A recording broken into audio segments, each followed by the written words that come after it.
ஆசிரியர்கள் அனைவருக்கும் வணக்கம். டிஎன் டெட் 2025 நீங்கள் வெற்றி பெறணும் அப்படின்னாக்கா மேக்ஸ் அண்டு சயின்ஸ் ஸ்டூடெண்ட்ஸ் சொல்கிறேன்.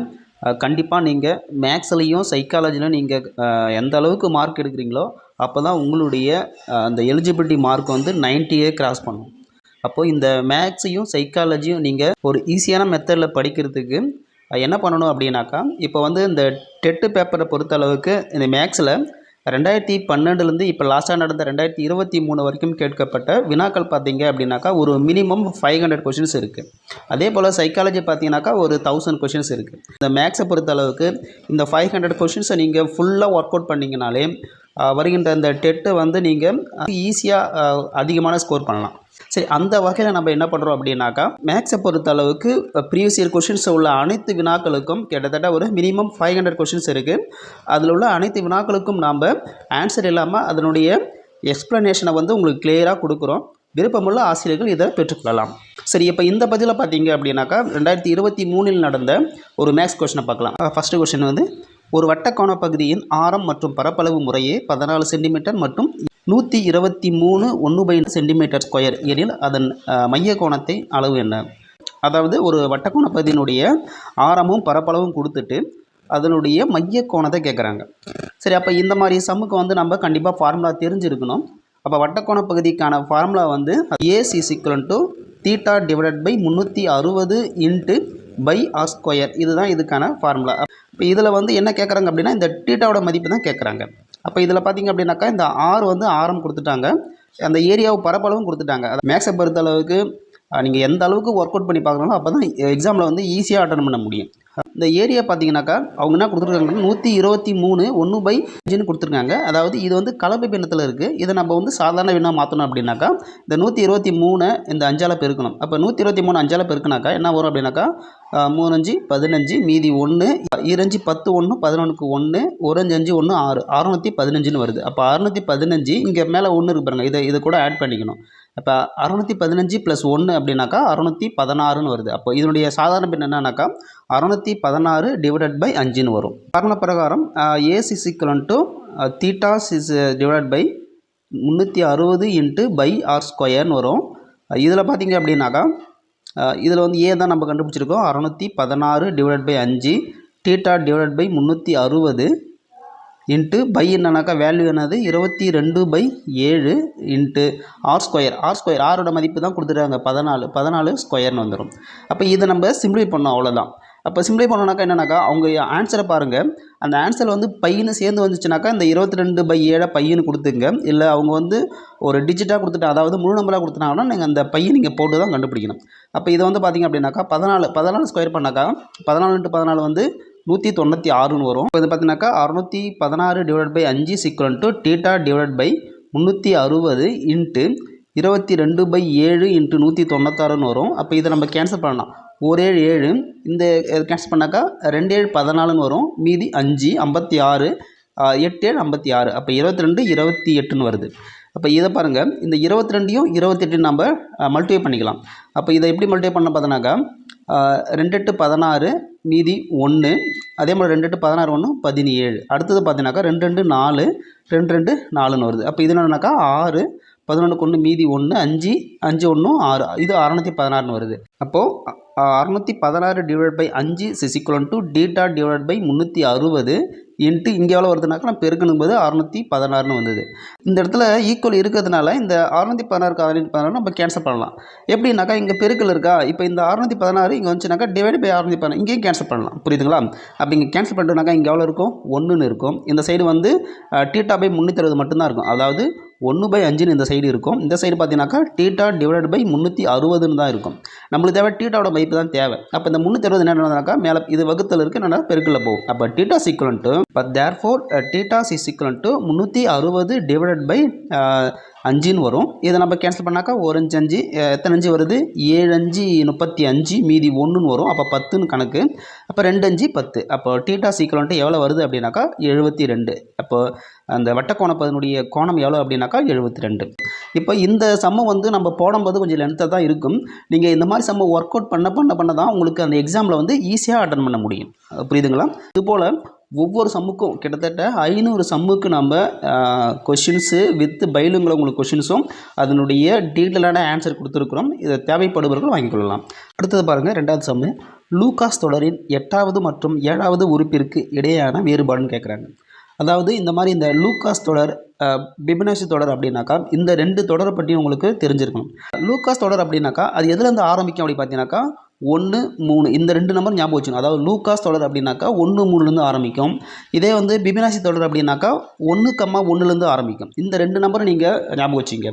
அப்போ லூகாஸ் தொடருக்கான ஃபார்முலா இங்கே நம்ம கொடுத்துருக்குறோம். அதாவது லூகாஸ் தொடர் அப்படின்னாக்கா ln is equal to ln - 1 + ln - 2ன்னு வரும். இதுதான் லூகாஸனுடைய பொதுவான வாய்ப்பாடு. அதனால் நீங்கள் இந்த ஃபார்முலா ஞாபகம் வச்சுனாலும் வச்சுங்க, இல்லைனா இந்த 2 நம்பர் ஞாபகம் வச்சுங்க. அதாவது லூகாஸ் தொடர் அப்படின்னாக்கா 1, 3, பிபனாசி தொடர் அப்படின்னாக்கா 1, 1 இந்த 1, 3. அப்போ இது மட்டும் ஞாபகம் வச்சுனா போதுமா சார் அப்படின்னா, அப்போ இதுலேருந்து நம்ம எல்லா உறுப்பையும் கண்டுபிடிச்சிடலாம். இப்போ பார்த்தீங்க அப்படின்னாக்கா 1, 3 இந்த 2த்தையும் கூட்டினா வரும் 4, அடுத்த நம்பர் 4, அடுத்து இந்த 3 4 கூட்டினாக்கா 7 வரும், அடுத்து இந்த 7 4 கூட்டினாக்கா 11 வரும். அப்போ இந்த 11 7 கூட்டினாக்கா 18, இது 2த்தையும் கூட்டினாக்கா 29, இப்படி போயிட்டே இருக்கும். புரியுதுங்களா? அப்போ அவங்க என்ன கேட்குறாங்க, 8 7வது உறுப்பு இருக்குது தான். சப்போஸ் இது வந்து உங்களுக்கு அதிகமான உறுப்பு கேட்குறாங்க அப்படின்னாக்கா நம்ம ஃபார்முலா பயன்படுத்திக்கலாம். என்ன ஃபார்முலா அப்படின்னாக்கா ln is equal to ln - 1 + ln - 2. இதுதான் இதுக்கான ஜென்ரல் ஃபார்முலா. சரி, இப்போ பார்த்தீங்கன்னாக்கா அவங்க அதாவது 8வது உறுப்பு, அப்போ L 8ன்னு போடுங்க. இந்த இடத்துல ln 8னாக்கா இந்த இடத்துல n - 1 இருக்கா, 8 - 1 தான் வரும், 7ன்னு வரும். இந்த இடத்துல 8 - 2 6ன்னு வரும். அப்போ L7 + L6 இந்த 2 நம்பர் தெரியல. இப்போ இது பார்த்தீங்கன்னாக்கா 1 2 3 4 5 6 7 இருக்குது. அப்போ 7வது உறுப்பு வந்து 29, இது வந்து 6வது உறுப்பு வந்து 18. அப்போ 2த்தையும் கூட்டினா பாருங்கள், அது 18 29 கூட்டினாக்கா 7 2 3 3 1 4 47ன்னு வருது. அதாவது L8 வந்து எத்தனை வருதுன்னா 47 தான் L8. அடுத்து L7. இப்போ L7 கண்டுபிடினாக்கா இந்த இடத்துல 7ன்னு கொடுத்தோம், L7. இந்த n - 1 இருக்கா, n-க்கு பதிலாக 7ன்னு கொடுத்தோம் அப்படின்னாக்கா 7 - 1 இந்த இடத்துல 6ன்னு வரும், இங்கே 5ன்னு வரும். அப்போ 6 என்னன்னு பாருங்கள், இது வந்து 7வது உறுப்பு, இது 6 வந்து என்னது 18, 5 என்னது 11. அப்போ 11 ஒரு 18 எத்தனை வருது 29ன்னு வருது. அப்போ 29 L8 அப்படின்னாக்கா 47 நம்மளுக்கு கண்டுபிடிச்சிருக்கிறோம். அதாவது L7 அப்படின்னாக்கா எத்தனை வந்து 18 ஒரு 11 29. அப்போ 2த்துக்கும் வித்தியாசம் கேட்குறாங்க, இல்லைன்னா இடையான வேறுபாடு தானே வித்தியாசம். அப்போ கழிச்சுனாக்கா 17ல் 9 போயிடுச்சு அப்படின்னாக்கா இங்கே 8ன்னு கிடைக்கும். அடுத்தது இந்த இடத்துல 3 இருக்குது, 3ல் 2 போனாக்கா 1ன்னு இருக்குது. அப்போது லூகாஸ் தொடரில் 8வது உறுப்பும் 7வது உறுப்புக்கான இடையான வேறுபாடு என்ன அப்படின்னாக்கா 18. இதுக்கான ஆன்சர் வந்து A4 18. சப்போஸ் லூகாஸ் தொடரில் எத்தனை உறுப்பாக கேட்கலாம், அப்போ நீங்கள் இந்த நான் நடத்தின இந்த ஃபார்முலாவை நீங்கள் ஞாபகம் வச்சிங்க. இதுக்கான விளக்கமான ஆன்சர் நம்ம கொடுத்துருக்குறோம் பாருங்கள். சரி, அடுத்த கணக்கு பார்க்கலாம். ஒரு முக்கோணத்தின் இரு பக்கங்களின் நீளங்கள் 3 சென்டிமீட்டர் மற்றும் 4 சென்டிமீட்டர் எனில் அதன் 3வது பக்கம் அப்படின்னு கேட்குறாங்க. அதாவது முக்கோணம் கொடுத்துட்டு இந்த ஏதோ 2 பக்கம் கொடுத்துருக்காங்க, ஒன்று வந்து 3ன்னு இன்னொன்று 4ன்னு கொடுத்துட்டு 3வது பக்கத்தினுடைய அளவு என்ன கேட்குறாங்க. முக்கோணங்களின் 3 பக்கங்களை ABCன்னு எடுத்துக்கிட்டோம் அப்படின்னாக்கா இதுதான் 3 பக்கங்கள் அப்படின்னாக்கா ஏதோ 2 பக்கம் கொடுத்துட்டு 3வது பக்கம் கேட்குறாங்க அப்படின்னாக்கா இப்போ வந்து A B கொடுத்துட்டான்னு வச்சுங்க, A 3 B 4ன்னு கொடுத்துருக்காங்க. அப்போ C என்னவா இருக்குன்னு கேட்குறாங்க. அப்போ இது கண்டிஷன் என்னன்னாக்கா modulus of A - B C modulus of A + B. இதுக்கு நான் சிம்பிளாக சொல்கிறேன். அதாவது 2 பக்கம் கொடுத்துட்டு 3வது பக்கத்தை கேட்குறாங்க அப்படின்னாக்கா இந்த 2 பக்கத்தினுடைய கழித்தல். அப்போ 3 - 4 என்ன வரும் -1. இந்த இடத்துல மாடுலஸ் கொடுத்தா என்னன்னாக்கா மைனஸாக இருந்தாலும் ப்ளஸ்ஸாக எடுத்துக்கலாம். அப்போ 1ன்னு வருது. இங்கே பாருங்கள் A + B 3 4 கூட்டினாக்கா இந்த இடத்துல 7ன்னு வரும். அதாவது என்ன மீனிங்னாக்கா இந்த 3வது பக்கம் 1 விட அதாவது குறைவாக இருக்கக்கூடாது, 1 விட அதிகமாக வரணும், 7 விட குறைவாக வரணும், அதிகமாக வரக்கூடாது. சொல்கிறது புரியுங்களா? அப்போ 1க்கும் 7க்கும் இடையில் என்ன நம்பர் இருக்கும் அப்படின்னாக்கா 2க்கும் 3 இருக்கும், 4 இருக்கும், 5 இருக்கும், 6 இருக்கும். அப்போ இதுதான் வர்றதுக்கான வாய்ப்புகள் இருக்குது. அப்போ அவங்க கொடுத்துருக்க ஆப்ஷனை பார்த்தீங்கன்னாக்கா 1 வராது, 2 வரலாம், 3 வரலாம், 4 வரலாம், 5 வரலாம், 6 வரலாம். அப்போ அவங்க கொடுத்துருக்க ஆப்ஷன் பார்த்தீங்கன்னாக்கா 5 இருக்குது. அப்போ கரெக்டான ஆன்சர் வந்து 5 தான் அதுக்கான கரெக்டான ஆன்சர். அடுத்த சம் பாருங்கள். 243 தி ஹோல் பவர் 17 1ஆம் இலக்க எண் என்ன அது கேட்குறாங்க. அதாவது 247 17 தாட்டி போட்டு பெருக்குனாக்கா அதனுடைய அந்த ஃபஸ்ட்டு டிஜிட் இருப்பாங்க 1ஆம் இலக்கம் அது கேட்குறாங்க, முழு நம்பர் கேட்கல. சரி, அப்போ இந்த சம்மை எப்படி கண்டுபிடிக்கிறது? 243 பவர் 17 கொடுத்துருக்காங்க. அப்போ 17 தடவை அந்த 243 போட்டு பெருக்கி கண்டுபிடிக்கணுமா அப்படின்னா அப்படி கிடையாது. அப்போ இந்த 243 ஃபஸ்ட்டு டிஜிட்டை மட்டும் பாருங்கள், 3. நீங்கள் இந்த மாதிரி சம்மை கொடுத்தோன்னாக்கா அந்த ஃபஸ்ட்டு டிஜிட்டை மட்டும் எடுத்துக்கணும். அப்போ அந்த ஃபஸ்ட்டு டிஜிட் எடுத்துகிட்டு அப்போ 3 பவர் 17 அதை மட்டும் கண்டுபிடிச்சா போதும், நம்மளுடைய முதல் இலக்கம் தெரிஞ்சிடும். அப்போ இந்த 3க்கு 17 அப்படின்னாக்கா 3னுடைய நம்மளுடைய அந்த வர்க்கங்களுடைய இலக்கு தெரியணும். 3 வந்து இது 17 விட்டுருங்க. 3 வந்து ஒரு தடவை போட்டு பெருக்கினா என்ன வரும்? 3ன்னு வரும். 3 வந்து 2 தடவை போட்டு பெருக்கினா வரும்? 3 9ன்னு வரும். 3 வந்து 3 தடவை போட்டு பெருக்கினாக்கா 3 9 3 27ன்னு வரும். அப்போ இந்த ஃபஸ்ட் டிஜிட் மட்டும் பாருங்கள் 7. அடுத்து 3 வந்து 4 தடவை போட்டு பெருக்கினா என்ன வந்துடும்? 27 × 3 என்ன வரும்? 7 3 21க்கு 1 மீதி 2 2 6 1 71. அப்போ இந்த லாஸ்ட் டிஜிட் பாருங்கள் 1ன்னு வருது. அப்போ நல்லா பாருங்கள் 3 நீங்கள் எத்தனை வாட்டி போட்டு பெருக்கினாலும் அந்த லாஸ்ட் டிஜிட் அதான் ஃபஸ்ட்டு டிஜிட் என்ன வரும் அப்படின்னாக்கா 1 3ன்னு வரும், அல்லது 9ன்னு வரும், அல்லது 7ன்னு வரும், அல்லது 1ன்னு வரும். இந்த 4 எண்கள் தான் அந்த ஃபஸ்ட்டு டிஜிட்டில் வரும். புரியுதுங்களா? அப்போ 3 தப்பு பார் 17 4ஆல் நம்ம வகுக்கணும். ஏன் அந்த 4ஆல் வகுக்கணும் அப்படின்னாக்கா 3 வந்து எத்தனை வாட்டி பெருக்கினாலும் அந்த ஃபஸ்ட்டு டிஜிட் என்ன வரும்?